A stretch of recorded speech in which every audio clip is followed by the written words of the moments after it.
Halo teman-teman, kenalkan nama saya Kevin Budi Wijasono dengan nomor NIM 2102030034, prodi budidaya perairan.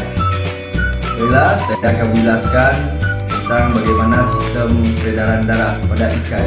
Sistem peredaran darah adalah darah yang beredar di tubuh manusia dan hewan yang membantu menyediakan setiap sel dengan oksigen dan nutrisi. Ikan merupakan hewan vertebrata yang memiliki sistem peredaran darah tertutup dan peredaran darah tunggal. Apakah pengertian darah tunggal itu? Sistem peredaran darah tunggal adalah aliran darah melalui jantung hanya satu kali dalam satu kali peredaran. Sistem peredaran darah, organ utamanya adalah jantung yang bertindak sebagai pompa tekan merangkap pompa hisap. Jantung pada ikan dibangunkan oleh 4 ruang yang terletak di bagian posterior lengkung insang, di bagian depan rongga badan dan di atas isthmus. Ruang ini merupakan dari belakang ke depan, yaitu sinus venosus, atrium, ventricle, dan conus arteriosus. Atrium adalah darah yang ada di dalam atrium akan melalui antiventricular katup yang dapat mencegah aliran darah kembali ke atrium kemudian masuk ke ventricle.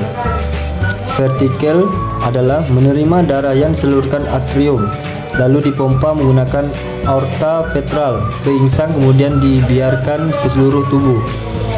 Sinus venosus berfungsi sebagai penampung darah yang mengalir dari vena radial anterior dan posterior melalui vena hepatica. 3 saluran darah yaitu arteri berfungsi sebagai menyalurkan darah yang keluar dari insang menuju bagian seluruh tubuh ikan, terdiri dari intima, endothelium, dan subendothelium.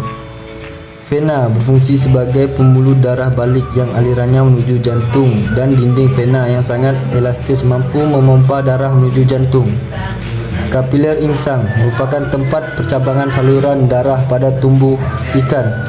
Fungsi kapiler insang itu sebagai tempat difungsi atau pertukaran darah dengan jaringan atau sel pada ikan. Sel darah. Darah terdiri atas sel-sel dan cairan darah atau plasma. Sel-sel darah terdapat dalam plasma yang terdiri dari 3 macam, yaitu eritsosit mengangkat karbon dioksida dan oksigen, leukosit melindungi tubuh terhadap serangan benda asing, bakteri atau virus, trombosit pembekuan darah